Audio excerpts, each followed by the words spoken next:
Hello friends, आज हम video में पढ़ेंगे मनी और उसके फंक्शंस क्या है।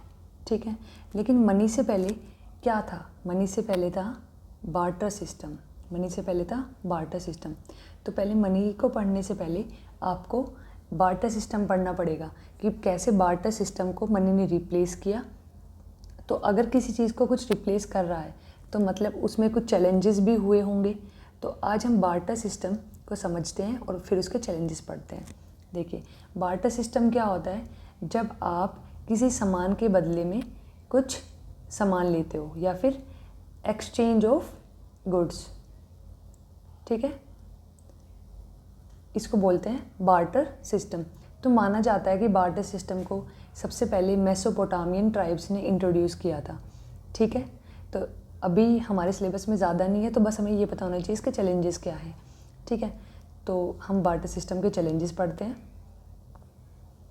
तो पहला चैलेंज क्या होगा, आप थोड़ा खुद सोचिए। पहला चैलेंज ये होगा कि यार जो सामान मुझे चाहिए, क्या पता किसी और बंदे को वो सामान नहीं चाहिए।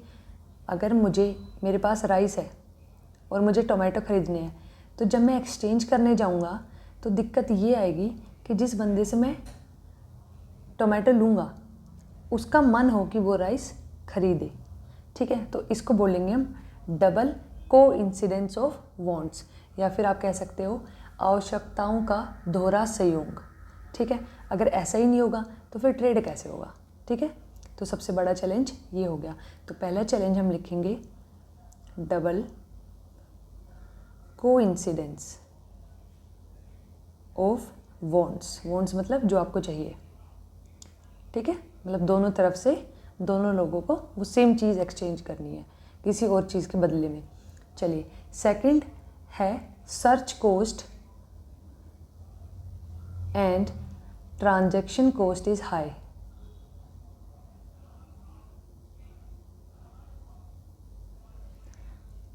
इसका मतलब है कि अगर कोई आपको सामान ढूंढना है, मैं एक ऐसा बायर ढूंढूंगी जो मुझसे राइस खरीदे।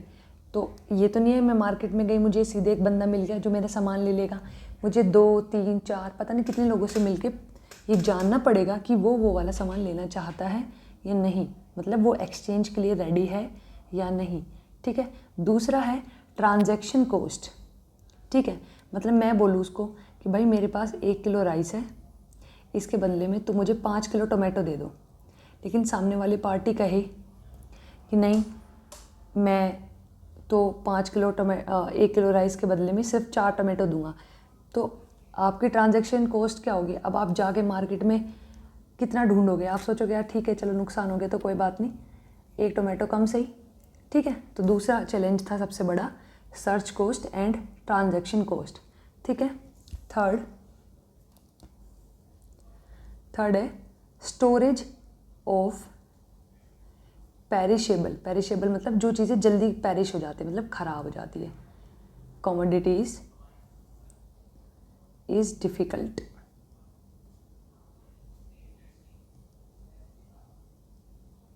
ठीक है, अब मान लो मेरे पास 5 टमाटो है। ठीक है, लेकिन मुझे कोई बंदा मिल ही नहीं रहा जो टमाटो ख़रीदना चाहे।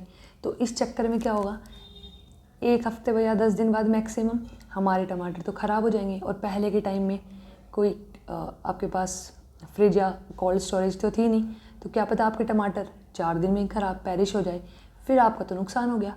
तो ये थर्ड सबसे बड़ा चैलेंज था, storage of perishable commodities is difficult. ठीक है, तो इससे क्या होता था, लॉस ऑफ वैल्यू। ठीक है, अब इस सिचुएशन में अगर आपको कोई कस्टमर दिख जाए और आज आपके टमाटर को तीसरा दिन है, आपको पता है कल तो ये ख़राब हो जाएंगे, तो आप कहोगे भाई चाहिए मुझे आधा किलो राइस दे दो, मेरे टमाटर ले जाओ। ठीक है, तो ये दिक्कत है। तो अभी तक हमने 3 पॉइंट पढ़ लिए। Double coincidence of wants, search cost and transaction cost बहुत हाई पड़ती थी, storage of perishable commodities is difficult. Fourth point है does not encourage specialisation and division of labour. Division of labour को मैं DOL लिख देती हूँ। ठीक है, तो इस पॉइंट का मतलब ये है कि ये स्पेशलाइजेशन मतलब आप किसी चीज़ में स्पेशलाइज्ड है, और डिवीजन ऑफ लेबर मतलब किसी काम को आप डिवाइड कर रहे हैं, वो इसमें पॉसिबल नहीं है। क्यों? क्योंकि अगर आप स्पेशलाइज होना चाहते हैं तो आपको पहले ये वाली चीज़ एड्रेस करनी पड़ेगी कि डबल कोइंसिडेंस ऑफ वांट्स। तो जब तक ये पॉसिबल नहीं होगा कि आप ऐसा पर्सन ढूंढें जिसकी डिज़ायर आपके साथ सूटेबल हो, तब तक आप उस चीज़ में स्पेशलाइजेशन नहीं कर सकते, और डिवीज़न ऑफ लेबर का मेन चैलेंज है। ठीक है, तो ऐसे और भी चैलेंजेस है, जैसे डेफर्ड पेमेंट, कि आज आपने कोई सामान खरीदा लेकिन आपके पास आज राइस देने को नहीं है। आपने बोला कि भाई मेरी फसल तैयार हो जाएगी 1 महीने बाद, तो मैं तब चुका दूँगा। ठीक है, तो अगर पैसा होता तो कुछ और रीज़न होता, लेकिन अभी डेफर्ड पेमेंट आप कैसे कर सकते हो? ठीक है, या फिर आप एडवांस पेमेंट नहीं कर सकते किसी चीज़ की। तो ये सारे रीज़न्स हैं आपके मेन जो कि चैलेंजेस बने बार्टर सिस्टम के, और फिर हमारी मनी का इवोल्यूशन हुआ। ठीक है, मनी मतलब पैसा, करेंसी। ठीक है, तो अब हम पढ़ेंगे मनी के फंक्शंस क्या क्या है, मतलब मनी करती क्या क्या है। ठीक है, तो इसमें हम 3 तरीके के फंक्शंस पढ़ेंगे। ठीक है, तो सबसे पहले हम पढ़ेंगे मनी के फंक्शंस। कैसे फंक्शन? 3 टाइप के। पहला फंक्शन है मेजर ऑफ वैल्यू। चलिए मैं पहले इनको ब्रॉडली डिवाइड करती हूँ, फिर बताती हूँ। पहला है प्राइमरी फंक्शन, कि सबसे बेसिक फंक्शन क्या है, यानी क्या करेगी। दूसरा सेकेंडरी, और फिर है कंटिंजेंट फंक्शन। तो कंटिंजेंट फंक्शन मतलब जो किसी और चीज़ पे डिपेंडेंट हो। ठीक है, चलिए तो एक एक करके डिस्कस करते हैं। तो पहला है मनी का फंक्शन, प्राइमरी फंक्शंस पढ़ते हैं हम। ठीक है, तो पहले मेजर ऑफ वैल्यू। ठीक है, मतलब मूल्य का मापक, मेजर ऑफ वैल्यू, कि अगर पैसा है तभी तो हम हर चीज़ को, कोई भी सामान हमारे पास, उसकी वैल्यू को हम नाप सकते हैं। ठीक है, अब जैसे मैं कहूँ आप कितना दुखी हो, आप इसको कैसे नापोगे? आप ये कहोगे मैं बहुत दुखी हूँ, लेकिन मैं बोलूँ किसी चीज़ की वैल्यू कि यार ये टमाटर कितने के ही होंगे, तुम इसके बदले मुझे क्या ही दे सकते हो। ठीक है, तो हर बंदे का अलग ओपिनियन होगा, लेकिन एक मनी हमारे पास कुछ बेसिक कहीं से बाहर से आई, मान लो मनी, उस मनी के बेसिस पे हर चीज़ को नाप दो कि यार टमाटो की तो इतनी फसल होती है और एक एक पेड़ से इतना टमाटर होता है और 2-3 महीने में तैयार हो जाते हैं, तो मतलब ज़्यादा तो कोई मेहनत नहीं लगी, तो चलो 5 रुपये किलो कर दो। ठीक है, राइस के लिए आपको पूरे 6-7 महीने खेती करनी पड़ती है, आपको पानी लगाना पड़ता है खेत में, बारिश पे डिपेंडेंट होना पड़ता है, ज़्यादा मेहनत है। तो राइस को आप 30 रुपये किलो मान लो। फिर मतलब कोई चीज़ अगर बहुत ज़्यादा अवेलेबल है तो उसकी वैल्यू कम होगी। ठीक है, पानी हर जगह, तो पहले पानी फ्री था, आज पानी हर जगह नहीं है, इसलिए आज 10 रुपये लीटर है, 20 रुपये लीटर भी है, कई बार तो 100 रुपये लीटर भी देना पड़ता है। तो ये सारे हैं कि आप मनी की टर्म्स में हर चीज़ को वैल्यू कर दो। ठीक है, फिर चिकचिकी नहीं होगी, सबको पता लग जाएगा ये सामान कम अवेलेबल है, इसकी कितने पैसे में हम ये सामान ले सकते हैं, और फिर उस पैसे से हम कुछ और ख़रीद लेंगे। ठीक है, तो first function is measure of value. Second है मीडियम ऑफ एक्सचेंज। ठीक है, अब वैल्यू तो कर ली हमने हर चीज़ की, अब इससे हम एक्सचेंज कर सकते हैं। तो ये क्या बन गया हमारा? एक्सचेंज करवाने का मीडियम, ज़रिया। ठीक है, तो हम कोई भी गुड्स या सर्विसेज अब खरीद सकते हैं या बेच सकते हैं मनी को एज अ मीडियम यूज़ करके। तो ये 2 हमारे होंगे प्राइमरी फंक्शंस। ठीक है, अब हम पढ़ेंगे सेकेंडरी फंक्शंस क्या हैं। ठीक है, तो फर्स्ट है स्टोर ऑफ वैल्यू।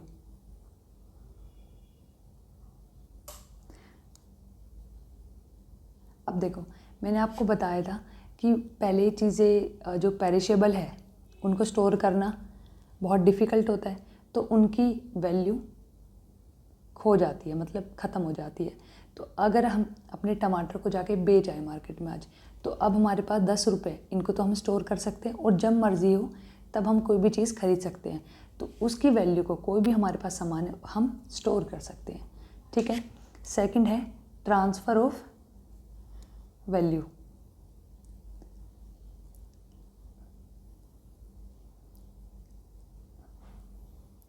अब देखो, मान लो मैं किसान हूँ, मेरा बच्चा दूसरे शहर में रह रहा है, उसको कुछ ज़रूरत है, अब मैं उसको 5 किलो टमाटर भिजवाऊँगा, ये तो दिक्कत हो जाएगी। लेकिन अगर मैं उसको वही पैसे दे दूँ तो वो कोई भी चीज़ ले सकता है। तो मतलब अब जो वैल्यू हमारे पास हमने स्टोर करके रखी हुई है उसको हम ट्रांसफ़र भी कर सकते हैं। जैसे सोल्जर्स जो कश्मीर में लड़ रहे हैं, उनको अपने पेरेंट्स को कन्याकुमारी में पैसे भेजने हैं तो वो ट्रांसफ़र कर सकते हैं। तो ट्रांसफ़र ऑफ वैल्यू भी इसका एक बड़ा फंक्शन है। ठीक है। थर्ड है डेफर्ड पेमेंट। डेफर्ड मतलब डिलेड।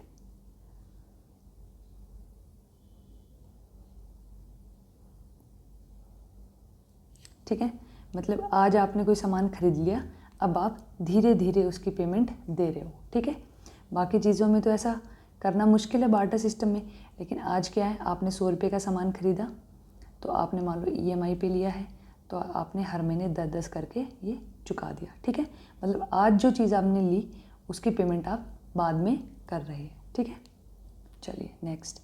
अब है थर्ड कंटिंजेंट। कंटिंजेंट फंक्शंस में आते हैं हमारा कि आज के टाइम पे जो मनी है वो क्या है, हमारा बेसिस ऑफ क्रेडिट सिस्टम है।